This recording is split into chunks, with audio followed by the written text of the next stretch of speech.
You know that one person whose life just seems to move? The emails get answered, the project ships, the gym bag is already packed by the door. They say they'll do something on Tuesday, and then on Tuesday, the thing is simply done. And meanwhile, you're sitting on a to-do list you wrote 4 days ago, staring at the same 3 tasks, feeling that low hum of guilt that never quite goes away. So you assume the difference between you and them is obvious.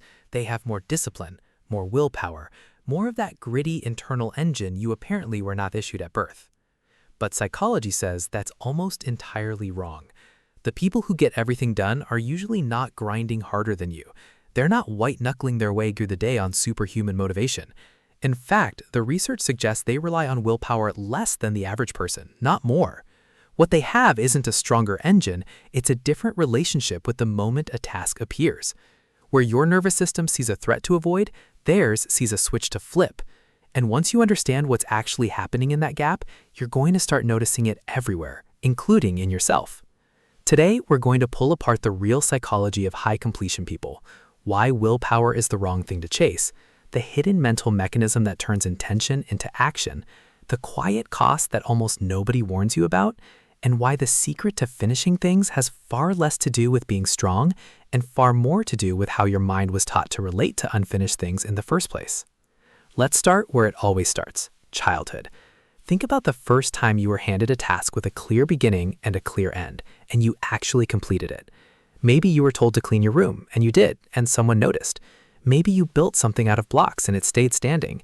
That tiny loop, start the thing, finish the thing, feel the click of completion, did something quiet but permanent to your brain. It taught you that tasks are things that close. For some kids, that loop got reinforced over and over. Finishing felt safe, satisfying, normal. For others, the loop kept getting broken. Tasks were interrupted, criticized, never quite good enough, or so overwhelming that finishing never came. Those kids learned a different lesson. They learned that starting something is dangerous because it might not end well. And that lesson doesn't disappear. It just goes underground and runs your adult life from the shadows. This is where the science gets interesting. In the 1920s, a psychologist named Bluma Zeigarnik noticed something strange in a Vienna cafe.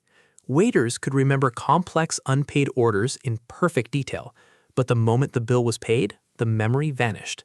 She ran experiments and found that people remember interrupted, unfinished tasks far better than completed ones. We now call this the Zeigarnik Effect. Your brain holds an open task like a browser tab it refuses to close. It hums in the background, draining attention, creating low-grade tension until the loop is shut. Here's the part most people miss. For high completion people, that tension is fuel. The open loop feels uncomfortable, so they close it fast to make the discomfort stop. But for chronic procrastinators, that same tension becomes unbearable in a different way. The open task feels so threatening that they avoid even looking at it. Same mechanism, opposite result. One person uses the discomfort to start, the other uses avoidance to survive it. So if it's not raw willpower, what's the actual switch? The answer comes from a psychologist named Peter Gallwitzer, who spent decades studying the gap between deciding to do something and actually doing it. He found that vague intentions like, "I'll work on this later," almost always fail. But intentions wired to a specific trigger succeed at dramatically higher rates. He called these implementation intentions. The formula is simple. Not, "I'll exercise more," but "when I finish my morning coffee, I put on my shoes and walk out the door." The brain stops needing to make a decision in the moment because the decision was already made in advance and attached to a cue. This is the quiet trick behind people who get everything done. They are not deciding to act over and over all day long. They front-loaded the deciding. By the time the moment arrives, there's no internal debate left to lose. And every debate you don't have is a debate you can't lose. That's the difference. They've removed the part of the process where you and I get stuck. Which leads to the next layer, and this one reframes everything. For years, the dominant theory was that self-control works like a muscle that gets tired. The psychologist Roy Baumeister popularized the idea of ego depletion, the notion that willpower is a limited fuel tank that runs dry as the day goes on. It explained why you make good choices at 9 a.m. and terrible ones at 11 p.m. But newer research has complicated that story. It turns out people who believe willpower is limited run out of it quickly. People who don't hold that belief keep going. What looked like a fuel tank may have been partly a story we tell ourselves. And high completion people tend to operate from a different story entirely. They don't think of getting things done as spending a scarce resource. They think of it as simply who they are. This connects to one of the most robust findings in behavior research. The strongest habits are not built on motivation. They're built on identity. When researchers study people who maintain behaviors long-term, the ones who succeed don't say, "I'm trying to write." They say, "I'm a writer." The action stops being a thing they force and becomes a thing they are.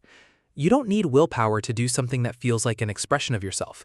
You only need willpower to do something that feels like a fight against yourself. Sit with that, because it explains so much. Every task you struggle to finish is probably a task that feels like it's at war with your self-image. And every task that other person breezes through is one that simply matches who they already believe they are. Now here's where I have to be honest with you, because this video would be lying to you if it stopped at the inspiration. Not everyone who gets everything done is operating from health. Some of them are running from something. For a certain kind of person, finishing tasks isn't satisfaction, it's relief from anxiety. The unfinished thing doesn't just sit on a list, it sits in their chest. An incomplete task feels like proof that something is wrong with them, so they complete it compulsively, not because they want to, but because they cannot tolerate the alternative. From the outside, it looks like superhuman productivity. From the inside, it can feel like a treadmill that never turns off. These are the people who can't rest, can't sit in a room with an undone thing, can't let anyone else handle it. Their competence is real, but it's wearing the costume of a coping mechanism. The drive to finish became the way they earn their worth, and now the worth has to be re-earned every single day. So getting everything done is a double-edged sword. On one edge, it builds a life that moves, a reputation people trust, a quiet confidence that your effort actually changes outcomes. On the other edge, it can quietly convince you that you are only as valuable as your last completed task. And the same trait that makes you reliable can make you unable to ever feel like enough. But here's the truth underneath all of it, and this is the part worth keeping. The ability to finish things is not a fixed gift that some people got and you didn't. It is a learned relationship with unfinished things, and anything learned can be relearned. The psychologist Albert Bandura built an entire body of work around a concept called self-efficacy, the belief that your actions actually produce results. And he found it doesn't grow from being told you're capable, it grows from small completed loops. You tighten one screw, you send one email, you finish one tiny thing you said you'd do. Each closed loop is a quiet vote for a new identity. Not "I'm lazy," but "I'm becoming someone who follows through." You don't build it by finding more willpower, you build it by stacking evidence. So the people who get everything done are not a different species. They're not stronger than you in some genetic, unreachable way. Somewhere along the line, often by accident, they learned that starting is safe, that finishing feels good, and that they are the kind of person who closes the loop. And every one of those beliefs is available to you, starting with a single small task you choose to actually finish today. If you've spent your life feeling like the unproductive one, the one always behind, always apologizing, always meaning to start next week, I want you to hear this clearly. That isn't a character flaw written into you forever. It's a history, a set of experiences that taught your nervous system to fear unfinished things instead of closing them. And history is not destiny. The loop that got broken in you can be rebuilt, one small completed promise at a time. If any part of this hit close to home, you're not alone, and that low hum of guilt you've carried might not be evidence of laziness at all. It might just be a loop nobody ever taught you how to close. So tell me in the comments, are you the person who finishes everything or the one always meaning to start? And has that pattern ever felt heavier than it looks from the outside? And if you want to keep unpacking the psychology of why we do what we do, subscribe and stick around. Thanks for watching.